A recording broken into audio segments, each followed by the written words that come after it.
See, we were in Texas. Hey, Damaris. Hey, Damaris. Damaris is what I get in the South. No, that'll be Demur. That'll be Georgia. Demur. Damaris. Hey, Damaris. I get That'll be Damaris. Georgia. I get Damaris. That'll be Georgia. Yeah. And then Texas like, hey, Damaris. Yes. How you doing, Damaris? Yes, it is.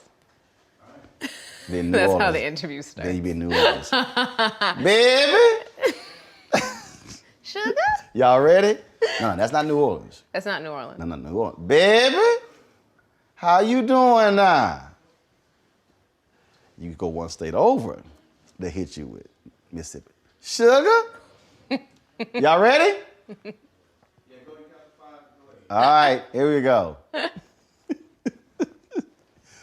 All right, so only you, Me. when we open the door, and I'm in here. Okay, so soon we open the door, you doing your thing. That probably was the appropriate way, considering when we first met, it was on the dance floor. Yes. At the Alvin Ailey We did. Event in New York. Yes, we did. Yes. And you had on a purple suit. And it was me, you, Anthony Anderson. Yes. All night. Dance floor. All night. Yes. All night. So that was the appropriate entrance of you coming in. Me in here listening to James Brown. Yes. And so you said you were knocking on the door. I knocked about 12 times, but know thy friends. So I didn't get mad because I knew that behind door number 1 there would be a man in a suit, very low to the ground. And so I knocked and I waited. Knocked again. Actually, I rang the bell. And I was like, yeah, we it's didn't not gonna hear. work. It's not gonna work. It's not Didn't gonna hear work. the bell. Then I was like, it's a portable speaker, which means it's gonna be near him, which means he's really not gonna hear it. And it was. And then I knocked and I waited patiently. And then I knocked again and then I waited patiently. But I didn't want to do the hard, I didn't want to do that. I didn't want to freak him out. And then what happened was I was like, yo, see if the man, door opens. Yep. And then. And then we danced because. Oh yeah, you went right. That's what you got to do. I ain't mad at you. You got to get down. Right, and then you went low, and I went low. That's what we do. And see, the problem, what some people don't understand is, some people go low and they pause because they can't come right back up. No. It's a continuous. So it's that bounce. It's that, It's a continuous. It's a Right. continuous motion. We understand. I just try to tell these folk that they think. You can't tell them. You got to show them. Right, and so here's the funniest thing. So, because we met, so I first saw you. Okay. At Essence when you were on stage with Oh, Prince. wow. Okay. So Yeah. that's why I first saw you. Okay. In terms of when you were dancing. Yes. And I don't know, did you go to the House of Blues after? Mm-hmm. I was Okay. on stage. Okay, you understand, but we didn't meet. No. Because I was there. Yeah. And so when I came by, so Van Jones was around, the band's like, we're gonna take a seat. They cleared out VIP. And so Google Mbatha Raw was Yeah. sitting there. And then, so I didn't go on stage that night. Luke James was performing. We were upstairs, with Gugu. So she's sitting there. Prince comes in. I'm sitting right next to her, and he was like, I saw you dancing that down. And I was like, and he turns to Gugu. He's like, he can dance because we had a party at his house 3 years earlier. Sean Robinson calls me. So we had gone to this Diddy party. It couldn't even get in. It was crazy. Folks just pushed on the gate, couldn't get in. I was like, okay, we leaving. And so she got it was traffic. She got an attitude, whatever. She was like, I'm hungry. Okay, fine. We go to McDonald's. So fine. She's like, look, I want to get something to eat. I'm ready to go. And I was like, okay, fine. So Sean texted me. She's like, yeah, you want to come to a party? I was like, she's like, party at Prince's house. I was like, yeah. And so my wife's like, look, I'm hungry. We'll see. I was like, fuck that. We going to this damn party. Let's just be real clear. I was like, yeah, okay. Food here. I wasn't even GPS address. We going to the party. But the address is blank. No. It's invisible because it's P. Right, and I was like, I wasn't even. You just eat your food. We going to the party. We pull up. I'm like, we getting out. Yes. All right. Yes. So we go in, and it was like house. I'm like, when the hell we get to the door? It was like deep walk back. So go in, look to the left. like this big old open room. So I hear the music to the right. So we walked to the right. So that was this like dance studio, okay, glass walls. And so then you had this lit floor.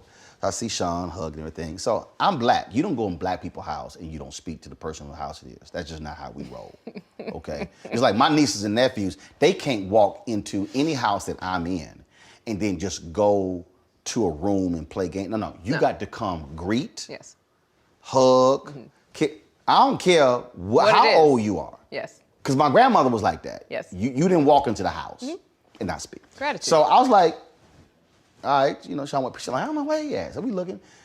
He over there playing drums to the DJ. Yes. Okay. So I was like, okay, so fine. DJ jamming. I was like, well, look, I'll speak to him later. I'm like, look, let's go dance. Because there's music, I'm a dance. That's what so I'm grooving and stuff. And so walks on the speakers like, you're welcome in my house anytime. That's the thing about Prince. If you there's words and then there's words with the body. And if you knew how to speak the body language, you were always welcome in his space. If you could dance, then we could go. And this is exactly how it went down. He walked me, I was like, appreciate it. I'll go back to dancing. I was like, look, we in the pocket. That's all I did. Right. I'm like, hey, okay, I'm gonna holler at you later. That's it. But the beat is going, like I'm in the middle of it. And so the funniest part, so later, so Liv was singing, Shelby J was singing.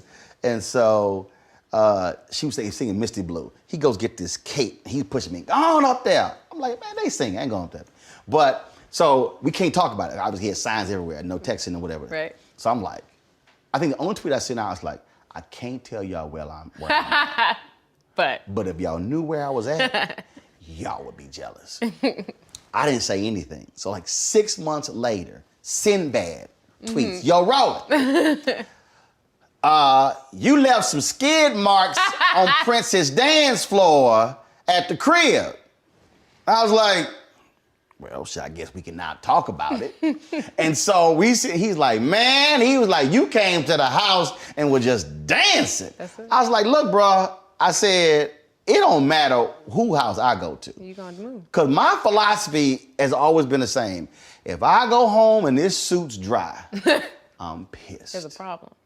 But if I go home and this bad boy is drenched and I got different to color. peel it off, I'm like, oh, hell yeah. It was a good party. So is that how you are as well when it's like, because, I don't get this thing now at clubs where they go to the club, they get drinks, they stand around, talk, and watch the DJ. So here's the thing that I've been kind of thinking about a lot lately. With the age of social media, which has its pros and cons, I feel like we're learning how to listen with our eyes. Right. You get a text message from someone, you have to interpret how it sounds. Right. And so how is that also not going to affect how we move? So many times you watch these videos of people dancing, but then you don't return the favor because you're trying to dance with your eyes, right? So you enjoy it, the dopamine hit comes, but your body is not prompted to move. So you get to a club per se, and you got your phone in your hand, and you're recording something, right? Your eyes are the ones in focus right now. It's not your body, right? So when we go to Prince parties or go to parties and we don't have our phone in our hand, we're free. Right. Your senses are free to do. It's the moment. What they do. You're present, right? And so I think that the issue that has arisen is that we're not being very present when it comes to the party. But when the music is there, right? The music is present. If you're present, it's the most magical combination. Listen, my crazy ass, I can dance with the phone. So we gonna the video is gonna be a moving video. It's just gonna be a moving video. Yes. Hello, I'm Isaac Hayes III, founder and CEO of Fanbase. Listen to what I'm about to tell you. The window to invest in Fanbase is closing. We've raised over $10.6 million of our $17 million goal. That means there's room for less than 6,370 people to invest in Fanbase for the average amount. The minimum to invest in Fanbase right now is $399. That makes you an owner in Fanbase today. Go to startengine.com/fanbase to invest. Why? Because current social apps have taken advantage of users for far too long, with content suppression, shadow banning, harmful racist content, and no real tools for monetization and equity. Fanbase has over 1.4 million users and counting, allowing anyone to reach all their following and monetize their content from day one. Social media is the new TV, and whoever owns the apps that distribute that content have the opportunity to own potential billion-dollar companies. While big platforms with uncertain futures are failing to serve their users, Fanbase is stepping up to fill the gap. Don't wait until it's too late. Invest now, invest for yourself and your future. Go to startengine.com/fanbase and own the next generation of social media.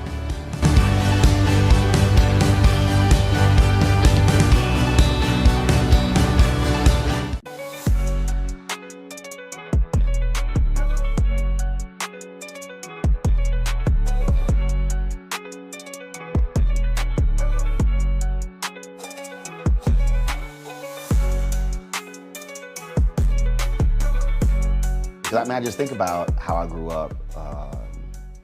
My family, we would have. So you grew up in New York. Yeah, I'm from Brooklyn. I grew up in Houston. Okay. Large family? Humongous family. My family's from St. Kitts in the Caribbean. So how many aunts and uncles you had? Ooh, in total, on my mom and my dad's side, I have 18, 20, somewhere. My mom's mom had 8 kids. My mom's dad had 10 kids that we know of. We're finding more by day. My dad's mom, I believe, had 11, and his dad might have had 1. So that is the number that I know of. So I had 8 and 8. Okay. So my mom, and we really spent more time on my mom's side. Copy. Because we lived 8 blocks from my grandparents. Okay. My maternal grandparents. And they had, those 8 kids had 42. Yeah, so I've got about 60 cousins. And then those 42 had, if I'm correct, 82. So you just grew up with National or Geographic. 90. National Geographic. Oh yeah, and in full fact, and because we all, the Catholic church we grew up in, it was found in my grandparents' living room. Okay. So every Sunday was A party. minimum 30 people. Yeah. Like minimum. Yeah. 40, 50. I literally I've never spent the night growing up at a non-family member's house. Wow. No, I just, there was no room for friends. Wow. I mean, when you got, it was 5 of us, when you got 37 That's beautiful. cousins, Right. you ain't got no room for friends. But I think that's also the thing too, right? Like the common denominator there is energy. Yeah. You're constantly surrounded around energy. So back Constantly. to your concept of, your comment about dancing. We're all alone these days, so much Yeah. so. And so you're trying to get human energy from a device, and it's just not the same. Right? And when I say we hang, it was this happened all the time. So it could be a Tuesday night, Yeah. and we at the crib, 6:30. Yeah. It's 7:30. Yeah. And a relative drop over. Mm-hmm. Then the phone will ring and be like, "Yo, what y'all doing? Who's there? Oh, okay. I'm gonna drop by." Yep. Then all of a sudden, somebody else will call. Mm-hmm. And then on Tuesday or Wednesday night, school night, it's 30, 40 people at the house. Yeah. So now my dad's in the kitchen. Now music is playing. Now food has been cooked. And all of a sudden, it has gone from, it's a get together. Yep. So that's why when I come to LA, I started doing I call them dinner parties, but they really get togethers. Okay. Ain't no advance notice. No. I literally drop and I go, "Yo, I'm here. We gonna hook up at so-and-so's I'm house." Right. I mean, because I don't even, like a couple of people I've hit, they're like, the publicist hit back. I'm like, see, this is why I don't talk to y'all.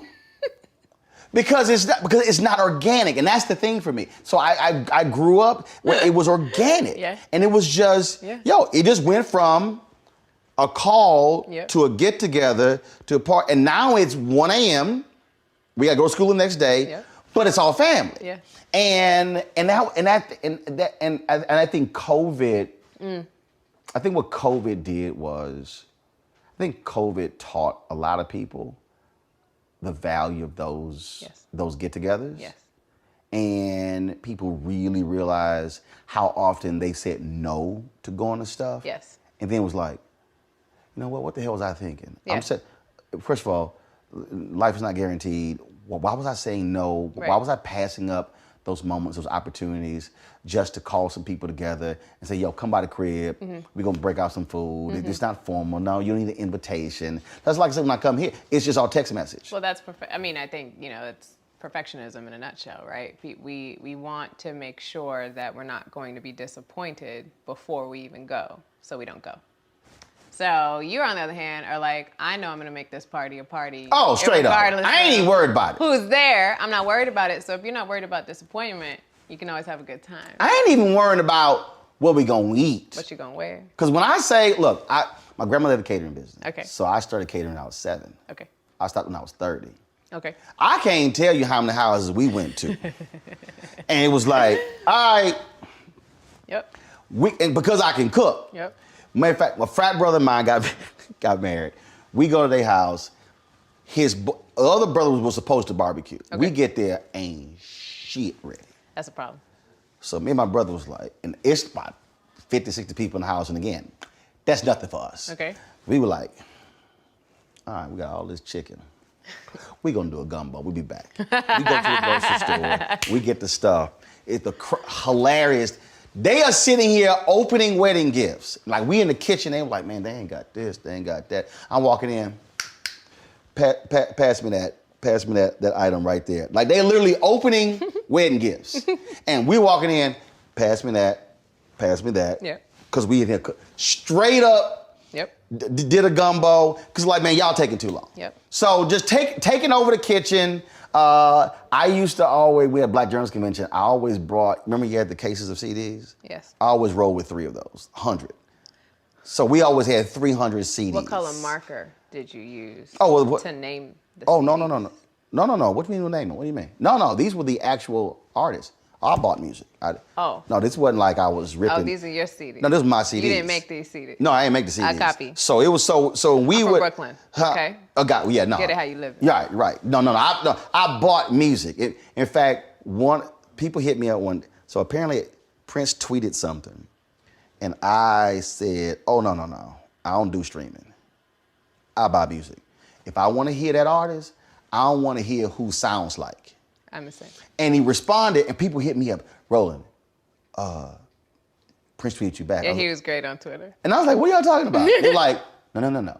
He tweeted you back. I was like, because I wasn't even checking. And I was like, oh, all right, cool. But that was my thing. I just, so I would roll to the convention with I always had the music. So people, every time something happened, they like, yeah, we need to get, I was like, pfft. Okay, what's the last I got song? music. What's the last song you played? Oh, it was the James Brown song we just listened to. What song was it? What song was it? Which one of the JB songs was it? I don't know, it was one of them. I played a song called After Ventus by Enya. Okay. Yeah, that's No. That's the last song I played. I'm wrong. The last song played before we started was Maxwell's Ascension. It was. And it was Shout out to Max. It was the remix Yes. of the Janet Jackson beat. Yes. Which I did not know. Now, first, I'm a huge Maxwell fan. Yes. Did not know it existed until Maxwell did an interview with D-Nice. Jimmy Jam came on the IG Live. Shout out to D-Nice. And D-Nice was telling when Jimmy Jam turned him on to that remix. Okay.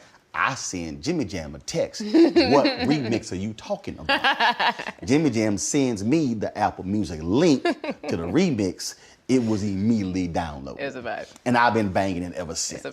It's a vibe. Yeah. Oh, it's just it's the whole. And the crazy thing is, it's 6 versions of the same song. Yeah. I played somebody like, but you don't repeat? I'm like, no, same thing. I said, but it's just gonna play. It's gonna play. Because I am a crazy music fan. Were you like that growing up?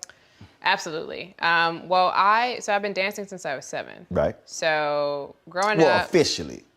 Because you probably were dancing at 1, I 2. was. Like, But I started, when I was 7, I started West African dance and I started ballet. And then by the time I was 12, I was a part of Dance Africa, which is a festival that happens every year at BAM in Brooklyn Academy of Music. So I got really fortunate to have the classical music that was in ballet, but the drums are what I grew up on. So I grew up literally I grew up on the drums. That was my life, the djembe, the dundun.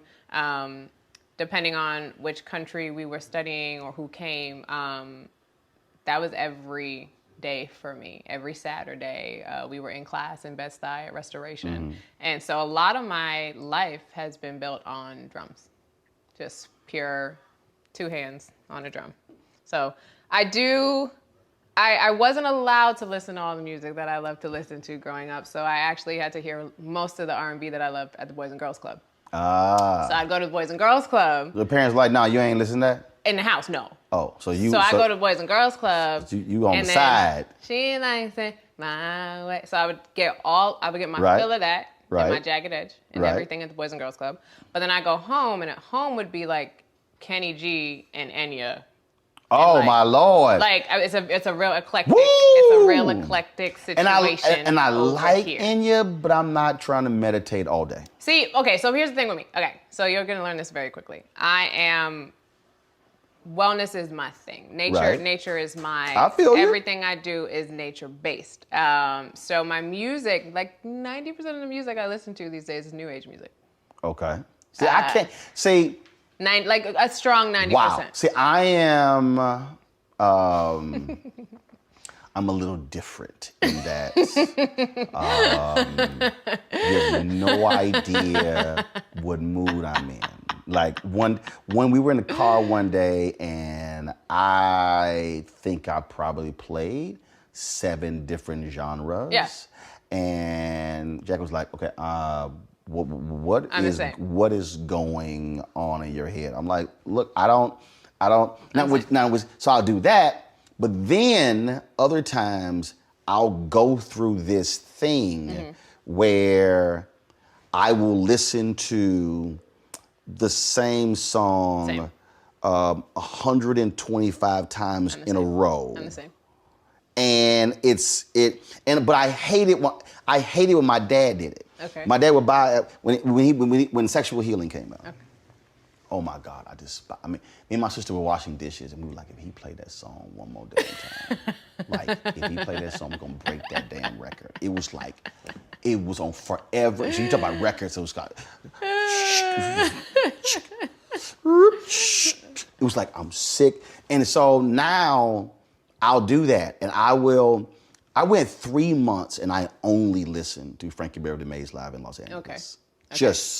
That's it. Okay. And it was just crazy. So it's just weird. And so I'll drop the gospel, R&B, soca, Caribbean.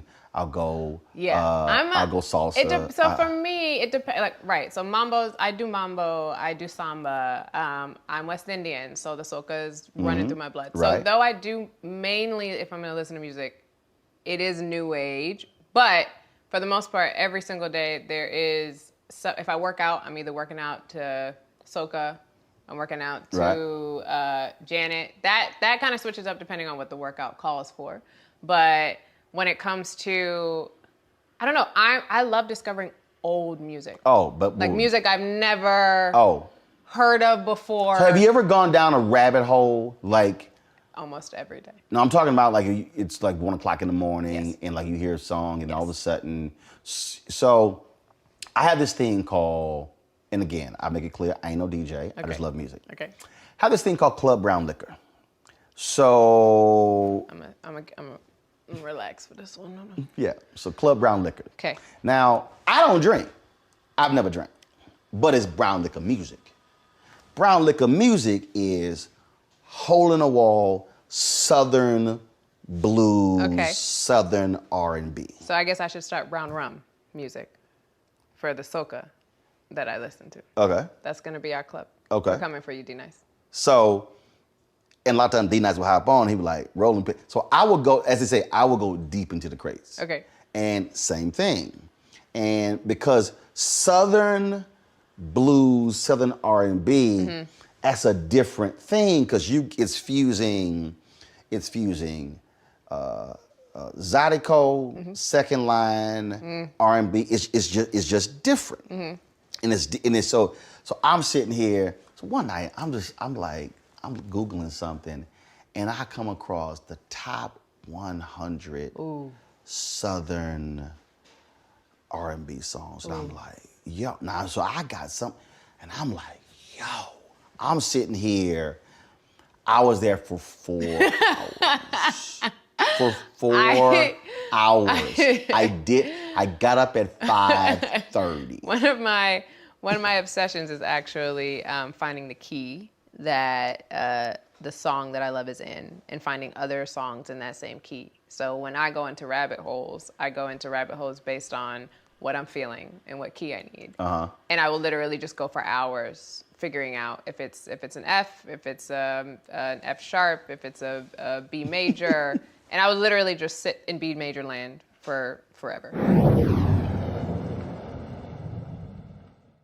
What's up, y'all? Look, Fanbase is more than a platform. It's a movement to empower creators, offering a unique opportunity for everyday people to invest in Black-owned tech, infrastructure, and help shape the future of social media. Investing in technology is essential for creating long-term wealth and influence in the digital age.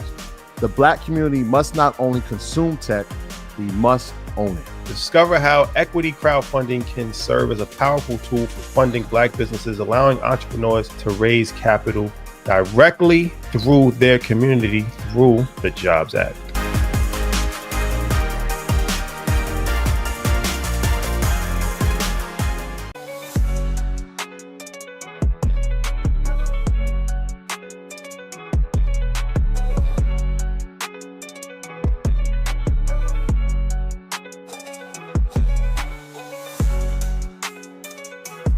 There was a video on Instagram. This sister, she was whining. Okay. And no, she wasn't complaining. She was whining. She was whining. She was whining. She wees. She was whining. She wees. She wees? She waste. Oh, she waste. She was whining. She waste. She's whining. She waste. Thank you. See, I just cut it off. She was whining. So I just, she was whining. She was whining. She And waste. she was killing it. Walking. She was walking up. She waste. That's what we say. We say really? walking. We say walk in. Say it with me. Say walk in. Walk in? We walk in. We walk in. We walk in.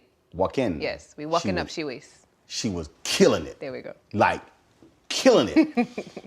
Now, people in this country, because I want you to talk about this here. Okay, But- please. And she was killing it. Okay. And I was like, yo, she's killing it. But what is this song? Okay.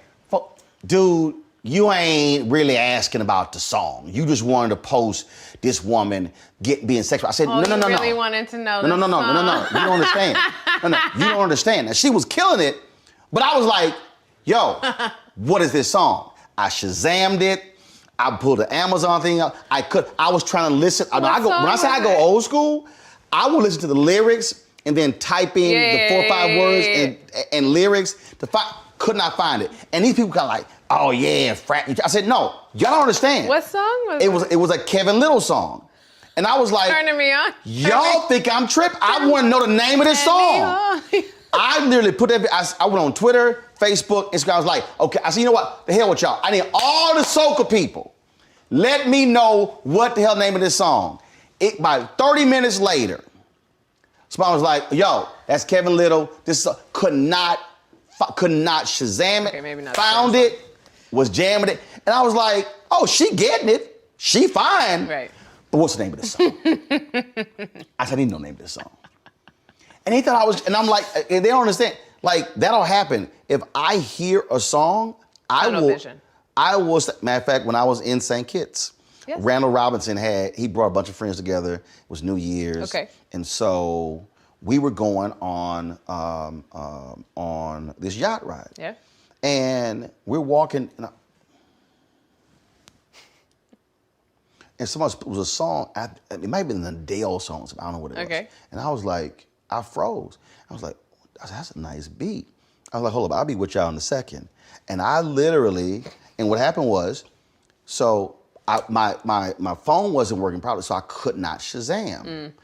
I recorded I pull up my audio app. Got to. Stood there for a minute, and then I was sitting here going, okay, make out the lyrics and everything. Stopped there, I was like, okay, when I get back to the hotel, I'm on Wi-Fi, I'm gonna sit in Shazam. And I went through all, they were like, are you serious? I do that all the time. Yeah.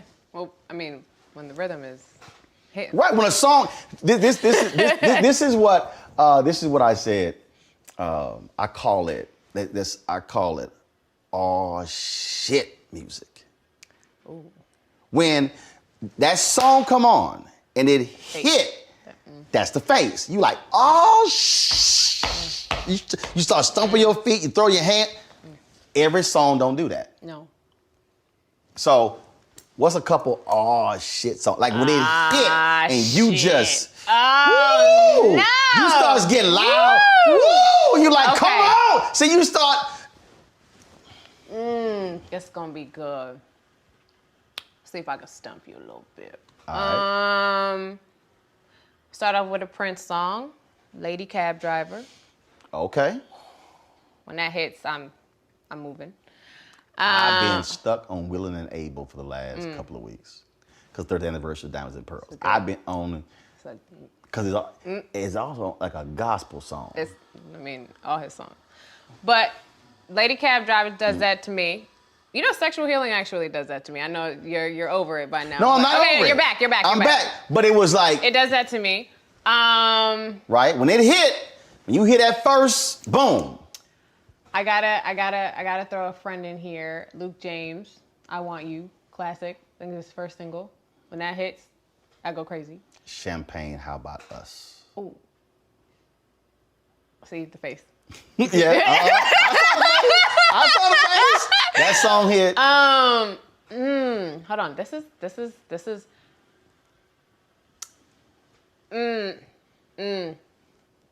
You're Not My Girl. New edition. Okay. Lady Marmalade. Okay. That's an all shit song. Okay. That is an all shit song. Okay. Those first chords. Juan Luis Guerra has a song called Bachata Rosa. Okay. All right. That song gets me. I do bachata. Otis Clay. Precious, Precious. Okay. It's a 13-minute song, and the keyboard, Charles Rogers, has a 6.5-minute solo that would make Billy Preston say, "Oh shit!" Play that funky music. Always gets me. Okay.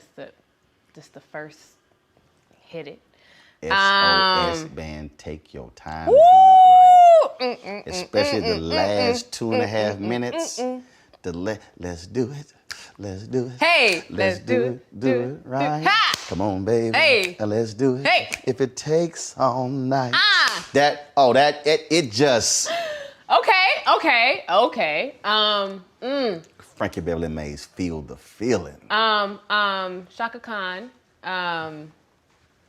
Why is it leaving? I Feel For You. I'm Every Woman. I live you. I love you. Is that the name of the song? I love you. I live you. I love you still? No? I Feel For You. No. Okay. I live you. I love. Okay, we're going to find out. Oh man. Yes. That's oh shit. Yeah. That's a Easy. Love Okay. and Happiness. yeah. Easy. Yeah. By Al Green. Okay. This is. I'm trying. There's so many new age songs that I'm trying to skip over because you're really not gonna know. No, go ahead. Because when I'm gonna go look. I'm gonna Okay, listen to so them. there's a song called Spirit by a friend named Peter Cater. Okay. That song will do it. For You to Love, Luther Vandross. See? Because you know what it is? It's the snap. I did a musical breakdown on IG one night. Okay. I played it, and Lisa Fisher, who adores me, she came on, and so she was commenting on the IG live about the song and how it was created, and how then. So here I am breaking it down, like, oh, y'all listen to this part, listen to this part, listen to this right here, listen to this, and she was like, he's not lying, and it was just, and I said, what makes that song? So I was just breaking the whole song down, and it was that song there. There's a It's the middle of the night. Prince song called Moonbeam Levels that got released a couple years ago. Say it again. Moonbeam Levels. I do have it. Now, That's it. I'll tell you one that'll get it. Okay. And when I heard it, I was There's like, a lead up. yo, Okay. that song there. And because of what he's describing, The eyes are closed, by the way. This is also a you caliber only- of, oh shit. ooh, it's about that walk. ass like a 5-cut diamond, mounted on 2 legs of stone. Damn! When I heard, supposed to be, oh shit. when It's I supposed to be damn. no, that made that when I no, damn is me visualizing her. Copy, it's copy, a copy, shit copy, song, copy, but it's copy. visualized because I've seen. I'm like, she should be walking to It's About That Way. Okay. No, it's that song. Okay. And the crazy thing, that was one of the songs that they released that was from the vault that he never wanted to release. I know. And I was like, I said, when George Lopez said, he said, man, I hate that you never got a chance. He said, I wish Prince knew about your crazy love of music. He said, I would have loved to see the two of y'all talk ahead. about that. And what's crazy, Van Jones said, he said, oh, you would have swore y'all were tight. He said, man, he talked about you all the time. I said, dude, no. I said, I passed only cross twice. Yeah. Van's my godfather, by the way. Oh, okay. No, okay. So I want to hit you with a good one. Yeah, give me a good one. For some reason, Make It Last Forever. Oh, hell yeah. That. No, but the one on that album, that is a shit song. Is. It's a right and a wrong with it. Cause it's the beat. That was the first. Okay, maybe not been the first, but that was like the first of that era that had this deep, hard bass line to a slow jam. Okay. When that sucker just dropped, Hit you. people, oh shit, the OG, Keith Sweat. Brick House. Yeah. Always. Yeah. Brick House. I call That'll myself do a it. brick house. A brick house would do it. Out of all the eras, I said, I do believe the 70s is the golden era because nothing sounds alike. No. That's the thing for me. I really hate a lot of music today because you're like, okay, the DJ changed the song? 'Cause I swear I didn't heard the same artist for the last 45 minutes. That to me, that's why when it comes to music and dance, to me, I need to be distinct. Yeah. I can't stand if stuff sounds all the same. It drives me crazy. Well, I mean, it's again, I go back to my words comment, but it's storytelling, right? And so in the 70s, it was storytelling. They were telling stories. Whereas now, I don't know that that we're sharing I say this a lot about my generation, right? Sometimes I don't know that we realize that we're actually reaping the benefits of the work that has been done before us, right? And so I think that the common denominator with a lot of older music is that there was more pain in it. So as you continue on with these generations who are reaping the benefits of the past generation's pain, you're not necessarily getting music that has the same level of pain in it and it's depth deep. and you go. weight. Right. BB King, when BB King died, I interviewed Lionel Which isn't a bad thing. Right. But I think that we connect But a you got lot to feel that thing. with music. Right. I mean, you got to feel it. Right. When BB King died, I interviewed Lionel Richie, and he said, Lionel, you can't write the blues from the back of a limousine. I was like, dang. But it's true. You got to feel it. Right. It's there's something about the different eras and what was happening outside, right? There you go. The external, music was a way of speaking when you couldn't speak, right? And so I think so many of our favorite songs were the artist not necessarily getting on a stage or getting on a talk show. Or getting on social media. Or getting on social media. Or being on IG Live. Right, and being able to share it. It had to come through the music. But I think what ends up happening, though, unfortunately, is that older generations end up kind of looking at us as like these kids. But it's like this is what happens when you fight. Well, actually, what I say to the older generation, I said if you did not play the music, that's why. But my nieces roll with me. I would say, headphones off. You gotta, My whole deal is, you can't, like, because growing up, we couldn't be in our room listening to our music while my dad was listening to his music. No, bring your ass in here. Right. So my appreciation of all of these music, you talk about BB King, and the Crusaders Okay. with the Royal Philharmonic Orchestra. Oh, There's a there the there's a s- it- it's the orchestra song. And so because I played in the band, Right. because I played cornet, elementary school, bass, baritone, horn, that song is so amazing. Right. And it's just the I- timpanis, the strings. It's just this amazing song on this blues album, and it's actually my favorite song. right, right. Crusaders is great. Randy is great. B.B. Right. King is great. But that song But- is so amazing. Again, common denominators, right? Live music. What are you doing? Oh. What are you doing? What are the musicians doing? They're moving. There you go. What do you love to do? You love to move. What type of music do you connect with more? Music that moves you. All day. You know what I'm saying? So it's like when you think of symphonies, and when you think of live music, and when you think of music again from the 70s Mm-hmm. and from the 60s and anything before that, the common denominator was that Right. there was live music. And that all shit song is I need that music to move to move me, right? And so now I think what's happening is now there's a formula. There was no formula then, right? So people had to be okay with failing. Yep. And because they And didn't want to experimenting fail, and because they didn't want to fail, everything was great, Yep. right?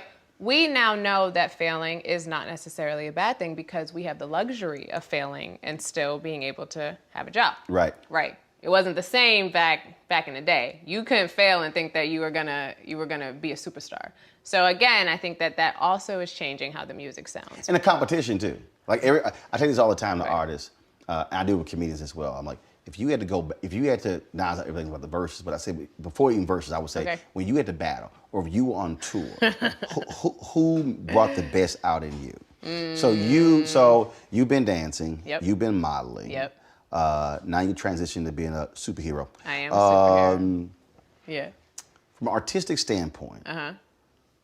who would you love to go against? Now, people take that and they think, I said, no, it's not, I want to destroy you, but who would you love to go against?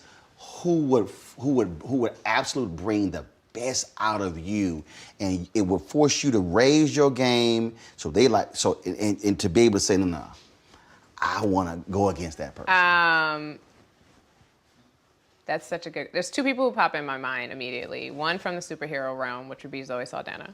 Okay. Because she's also a dancer. All right. And so one of the things I love about her work is that she is 100 at all times, right? When it comes to her fighting style. So I would love to, I'm on Titans as Blackfire. And so I'd love to suit up against Gamora. Also on a show called C with Jason Momoa. So I actually got to work with him, and that was energetically really fun because of how much energy he has. Right. So I think that the one that I haven't done yet would be Zoe Saldana. I had the opportunity of working with Jason. In terms of a modeling perspective, my girlfriend Joan Smalls, I will take you on any day. What's up, Joan? If you want to go, we could go. Joan, this is a challenge. You like, let's go! From a dance perspective, woo!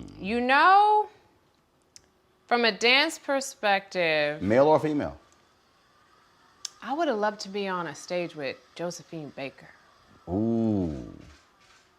I would have loved to see what a back and forth Right. with a live band going would Right. have been like if Right. she went and then I went and then she went Right. and then I went. I tend to enjoy people who are free, who just go. Right. So those would be my tickers, my caliber. How would you define sexy? Water. How do I define sexy? Sexy to me is the exact same feeling as running water. And that is? Ever flowing. Water always finds a way to get through. And so when you know that you're sexy, there are no questions about it. It is an ever-flowing emotion. It is an ever-flowing feeling. When you question it, though, you stop the water. See, I also think most people will define sexy physically. Yes. No, that's not. That's, again, I the sound of water, excuse me. The sound of water. Sexy for me, I struggle with this a lot, mainly because I've been told what sexy should look like, what it should feel like. As a model who did Sports Illustrated, you're told that this is what sells sexy, but then you travel the world and what's sexy to one person is not sexy to another person. I'm more of a mindfuck kind of person. How can you stimulate the brain? To me, that's sexy. That's what I'm saying. See, that's the thing is, the reason I ask the question is because you have folks, oh my God, models, supermodels, fascination. Yes. And I've met a lot of models. And I've met a lot of models that aren't sexy to me. Yes. Somebody's like, what are you talking about? But look at her. I'm like, but she's not. Because there are some who are, and it's the twinkle in the eye, it's the smile, or it's how they move, or it's how they think. Right. And that's the thing I think for a lot of people who, when they see when they see some folks together, they're trying to figure out how that happened. Right. Without realizing Right. you don't understand energy and how folks connect. Right. And I think it's a brilliant point in 2021 when we're being told what sexy is and how it looks.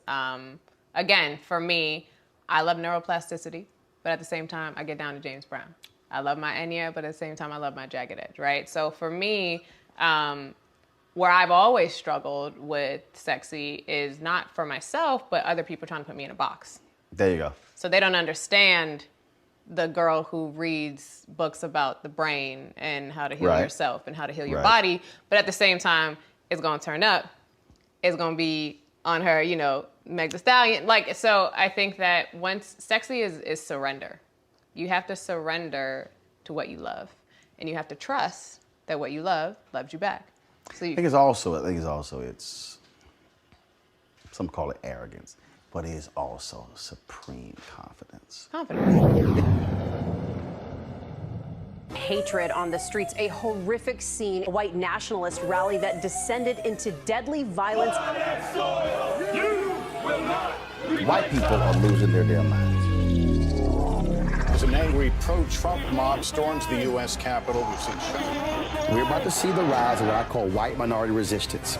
We have seen white folks in this country who simply cannot tolerate black folks voting. I think what we're seeing is the inevitable result of violent denial. This is part of American history. Every time that people of color have made progress, whether real or symbolic, there has been what Carol Anderson at Emory University calls white rage as a backlash. This is the rise of the Proud Boys and the Boogaloo Boys. America, there's going to be more of this. Here's all the Proud Boys, guys. This country is getting increasingly racist in its behaviors and its attitudes because of the fear of white people. The fear that they're taking our jobs, they're taking our resources, they're taking our women. This is white fear.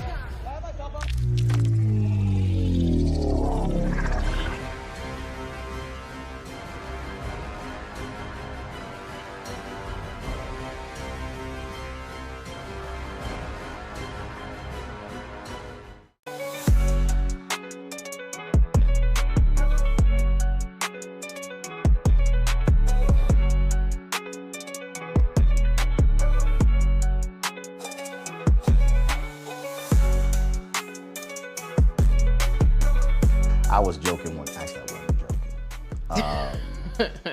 One of the reasons why I don't particularly like this whole skinny pants thing is because skinny jeans, pants, jeans, but also you know how they're doing the suits now.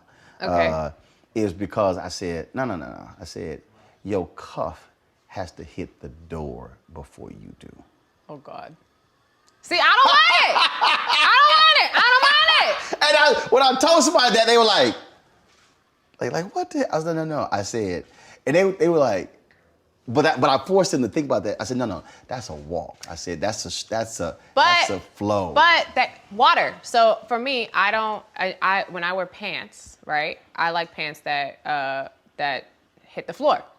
Okay. So I'm the same, right? So you're rarely gonna see me in a pant that's too short. I don't really. Oh, no, So I don't like can't. that feeling. Like, I am very, I had an outfit made in Ghana, and I'm actually pissed off right now. Okay. Had an outfit made in Ghana, and it hit the top. Whoa. Oh, that's wide. The funkiest 48-second song ever. I put this sucker on loop. It's on the Gap Band live in Atlanta. Child, talk about your shoe. 48 seconds, and it's crazy. And I thought I put this damn thing on Do Not Disturb, but somehow it still rang. All right, let me turn this off. Here's what happened. It hit the top of the shoe. It's perfect. Okay. It's perfect. It's perfect. Why did it shrink an inch?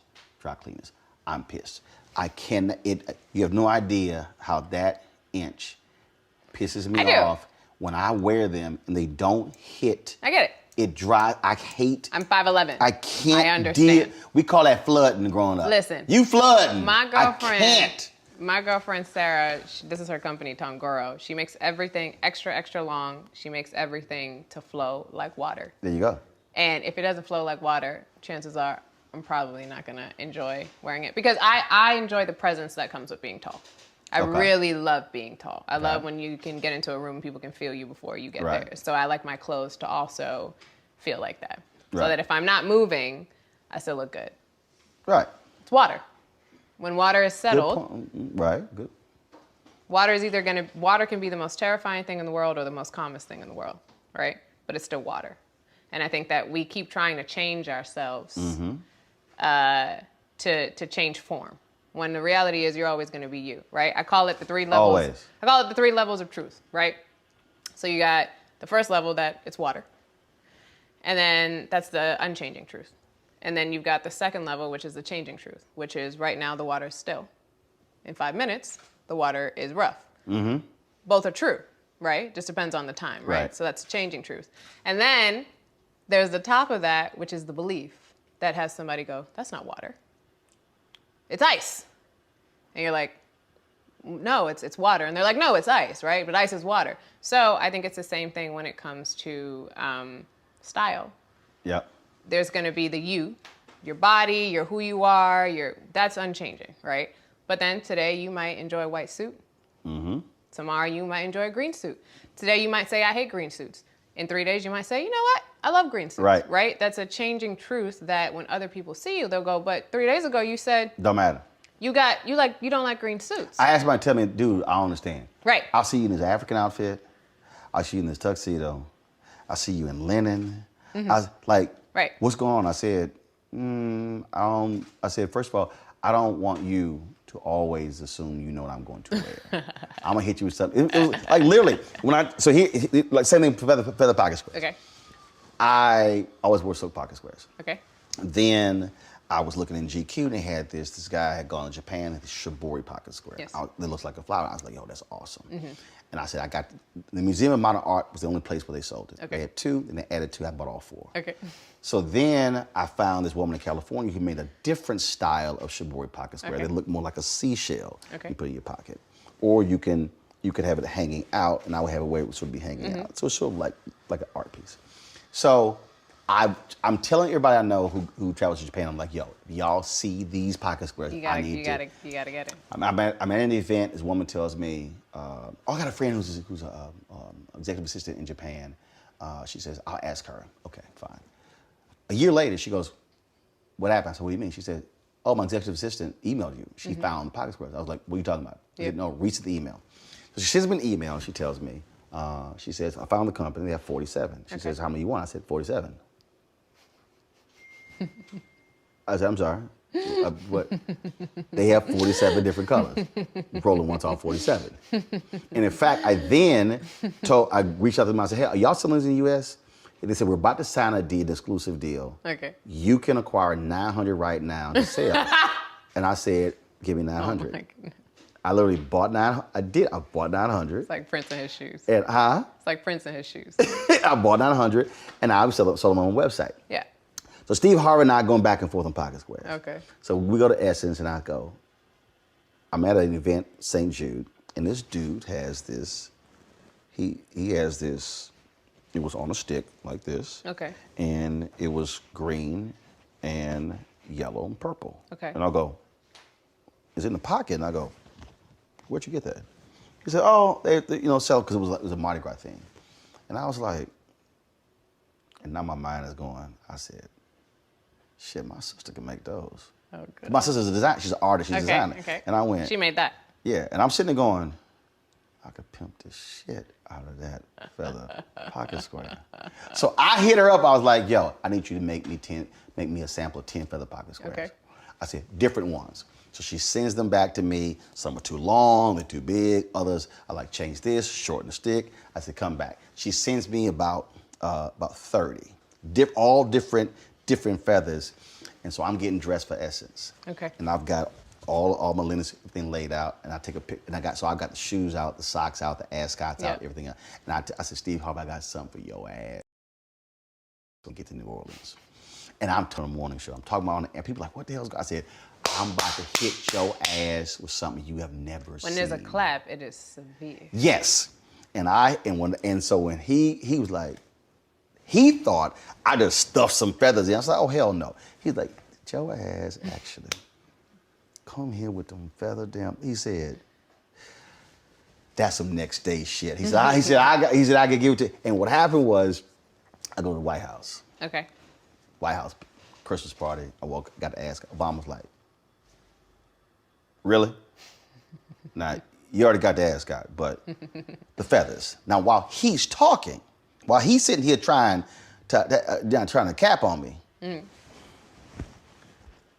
Michelle over here going, wow. And I said, see, I don't dress for you.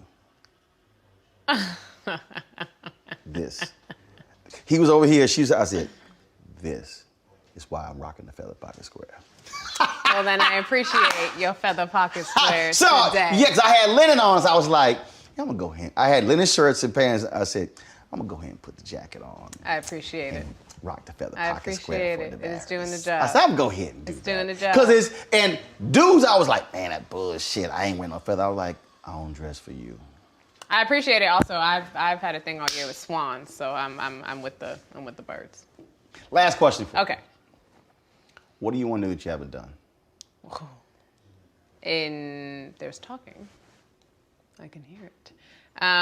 What do I want to do that I haven't done in terms of life or career? Anything. Anything. It could be career, it could be anything. What do I want to do I mean, you've danced. You've danced in front of thousands. that I haven't done? Do you sing? I do. Okay. Have you? No one knows this. No one know? Now they do. Like you can really sing? I sing. Show me something. No, we're good. Come on. This is not an audition. It's not an audition. No. Show me something. I've kept it to myself for a Show reason. a little something. Do a brother Flash. A little something. What? Are you going to do something with it? Are you Maybe. Going... I don't know. But that's up to me. Peer pressure. Not my thing. Oh, I don't succumb either. Exactly. But you're the one who said you can actually sing. I can sing. And okay. So where? Okay. Have you done on the stage? Where have you sung? Or do you only sing in the shower? I grew up singing, and then I changed to dance. So why not use all your gifts? I will. What you waiting With for? time. I'm not waiting for anything. Why you holding back? It's not holding back. It's literally doing things on my own time. Yes, you're doing things on your own time. Yes. So. You scared? No, God, no. You sure? Positive. Why would I be scared? Well, earlier you talked about being unsure. Yeah, but I think that again, in today's society, we're giving everything away too fast. We've killed allure. We know what everyone can do. We know what they eat. We know what time they wake up. We know how they dress. We know why they dress that way. We know how they do their hair. We know all the products for their hair. We know all the products for their makeup. The reason we used to have legends is because we had mystery around them. Mm-hmm. And so for me, I have a lot of amazing things that I do. I'm a professional candle maker as well. I own a candle Really? company. I am. I own a candle company. I know how to make those candles. I do a lot of things that people don't know that I know how to do, but one, it allows me to use them for my job, for acting, right? Mm-hmm.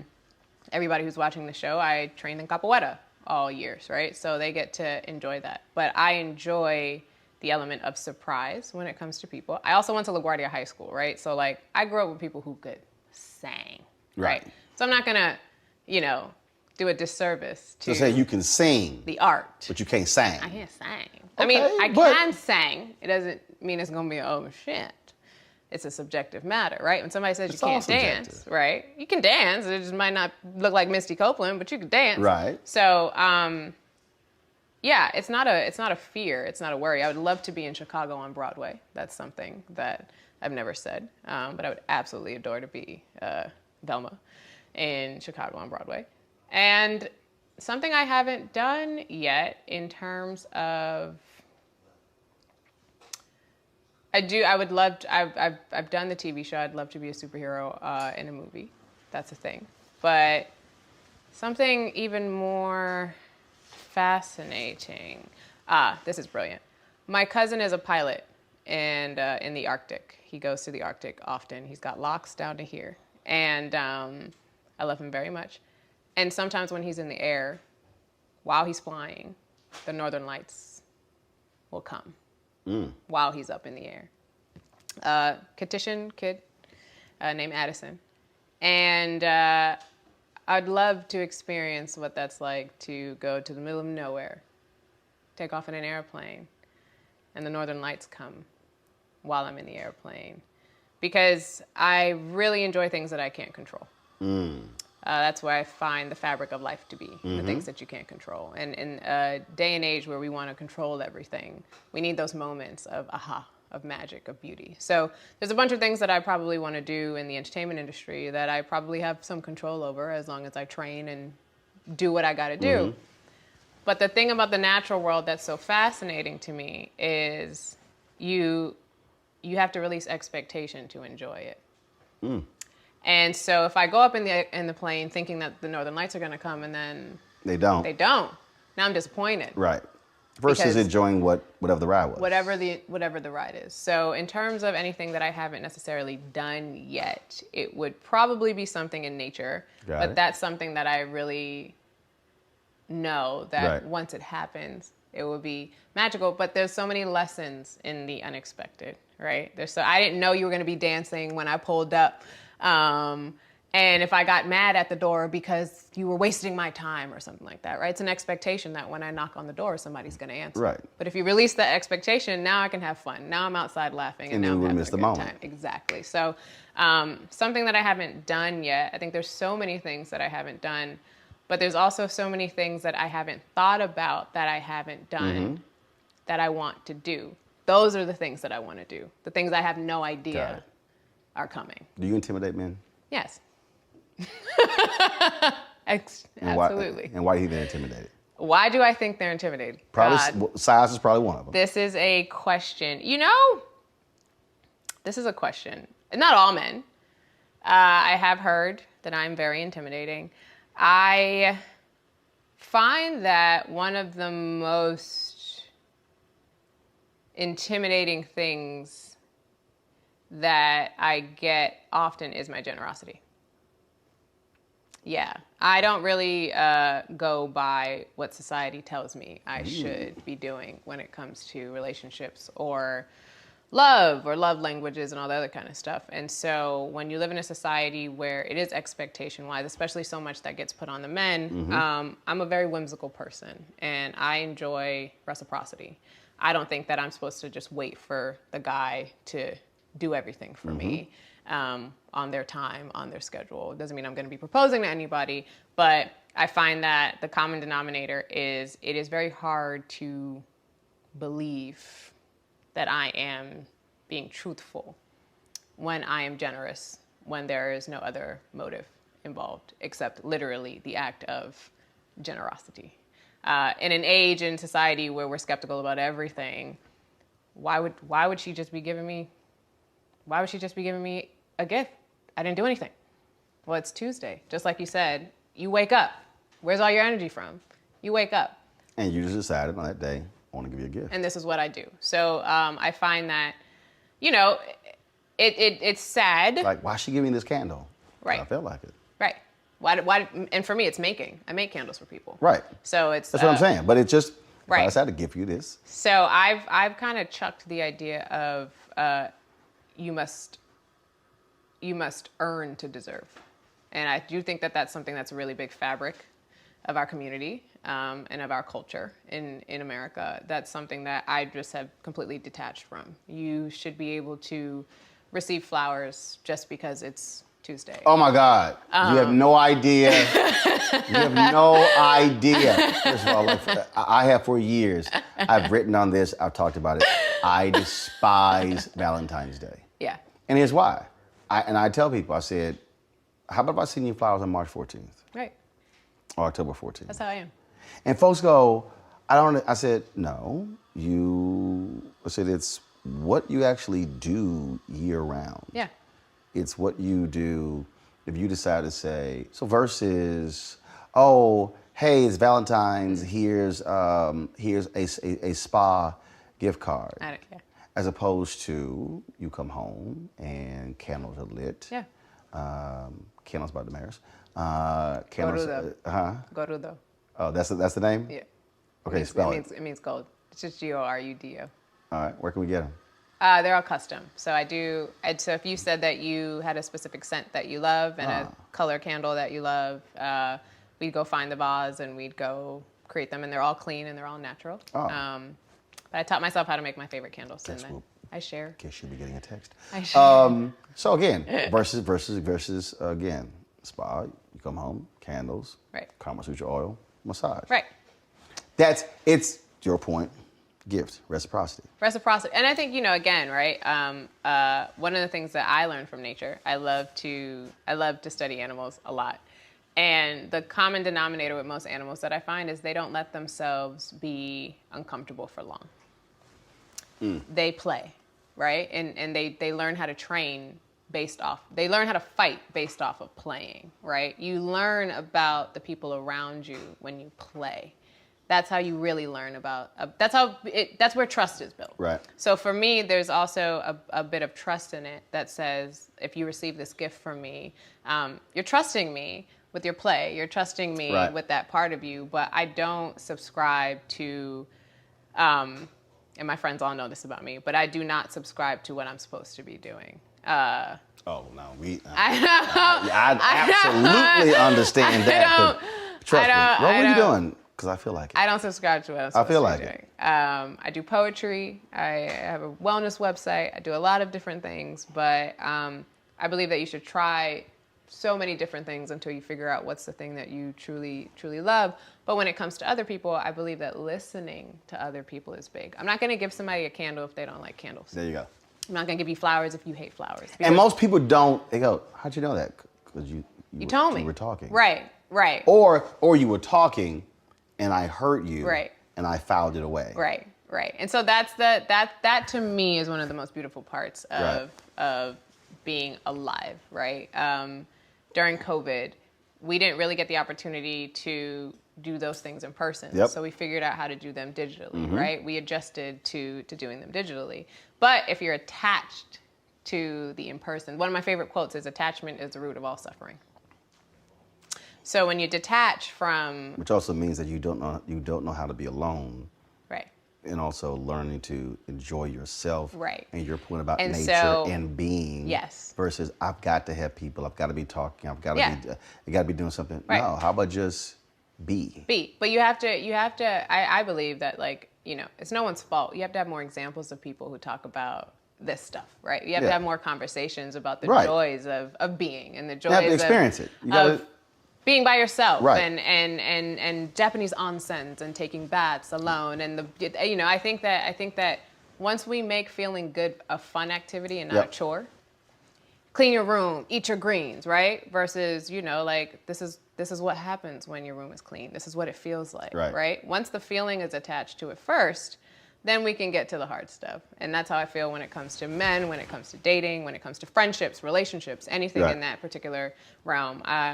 I recently talked to my trainer about this. There's an idea of abandonment that has to come with it, right? You got to surrender to the fact that maybe you absolutely love sushi and your partner doesn't like sushi, right? And that's fine. And that's fine, right? But there's a surrender that needs to happen. And I find that a lot of times what we do is we shame people.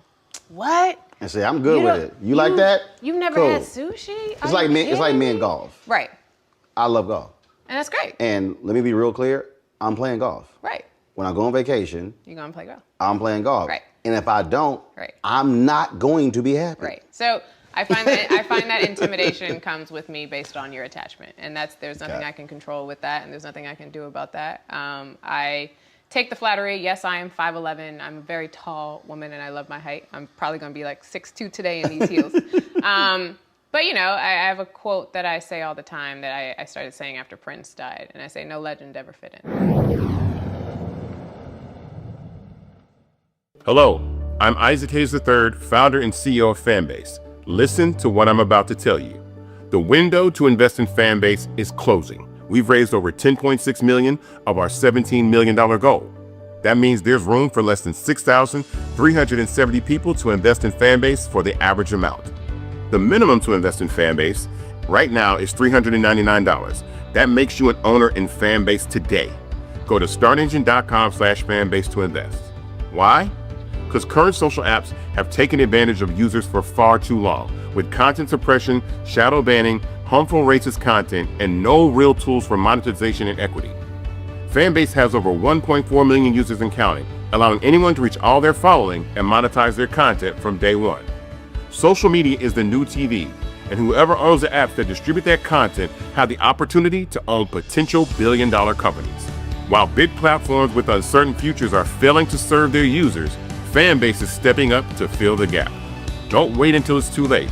Invest now, invest for yourself and your future.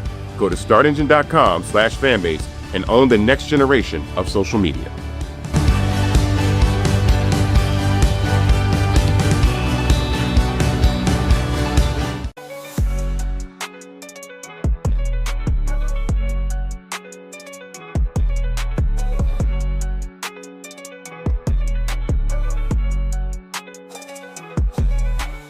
This is the last question. Okay. And I was going to ask it earlier, but I'm glad I saved it. Okay. Perfect segue. Okay. See, We're here.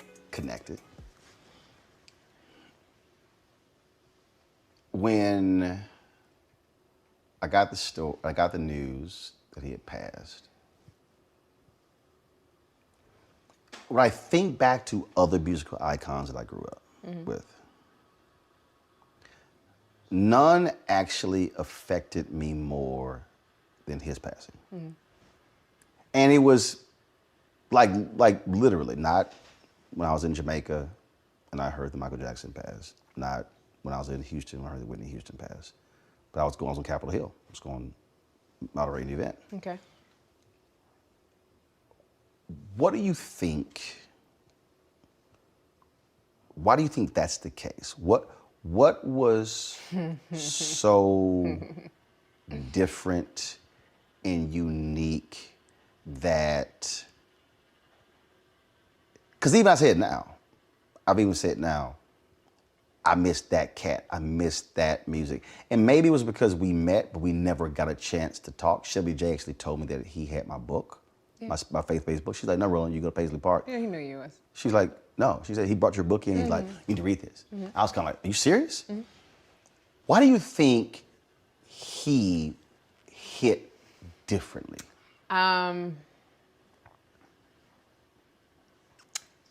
From personal experience, Prince allowed you to accept yourself.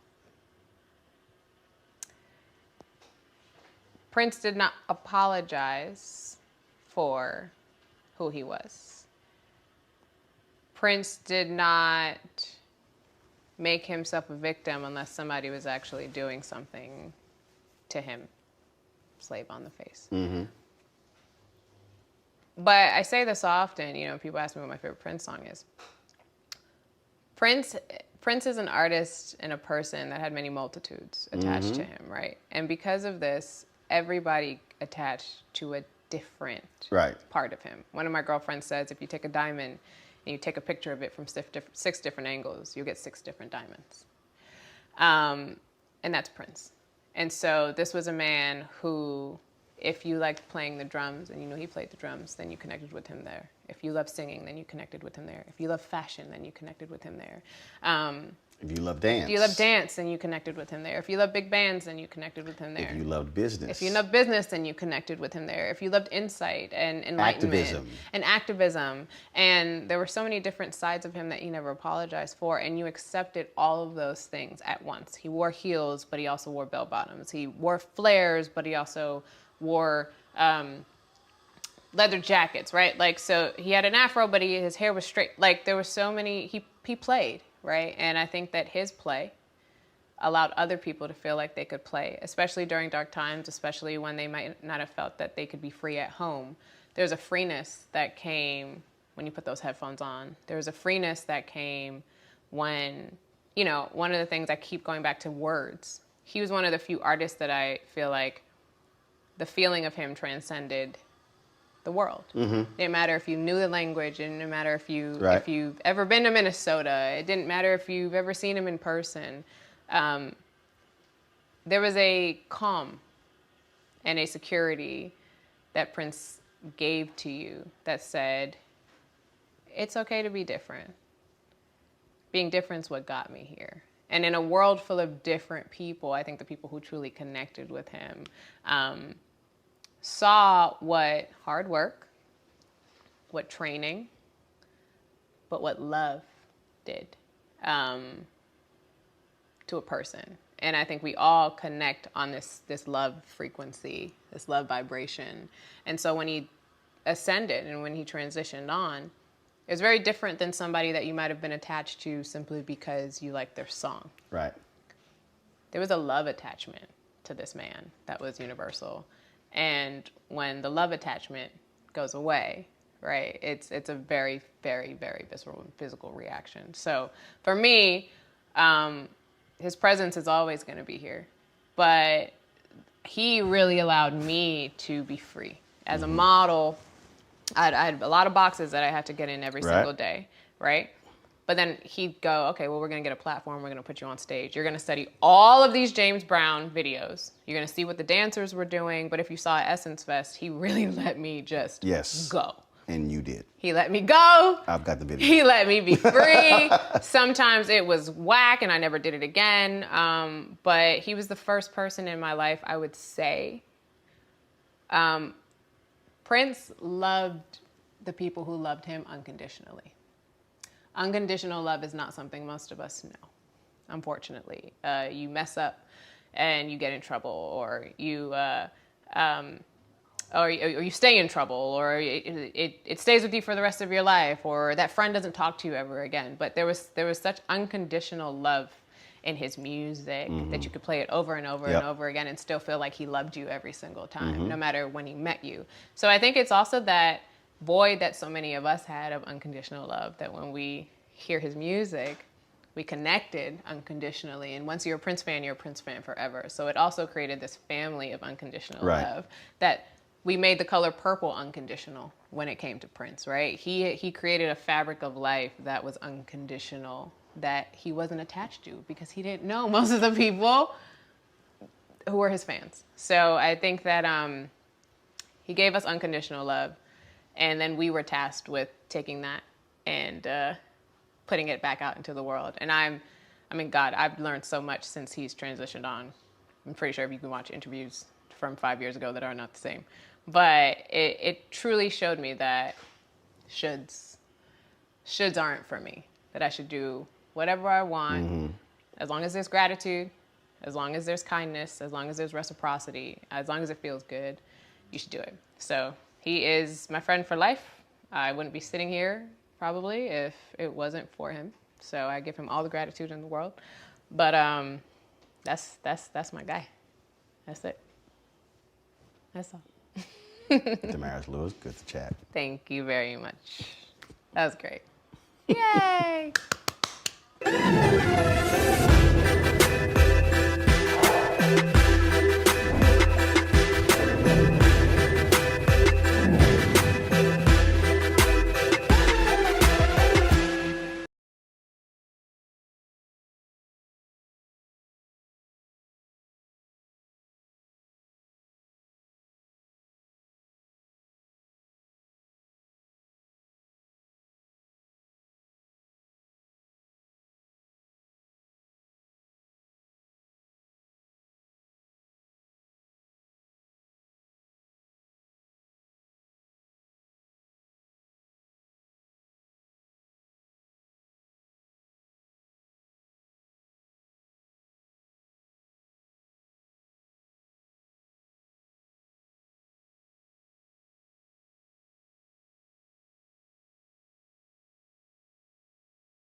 Hey y'all, welcome to The Other Side of Change, only on the Black Star Network and hosted by myself, Bria Baker, and my good sis, Jamira Burley. We are just two millennial women tackling everything at the intersection of politics, gender, and pop culture. And we don't just settle for commentary. This is about solution-driven dialogue to get us to the world as it could be and not just as it is. Watch us on the Black Star Network, so tune in to The Other Side of Change.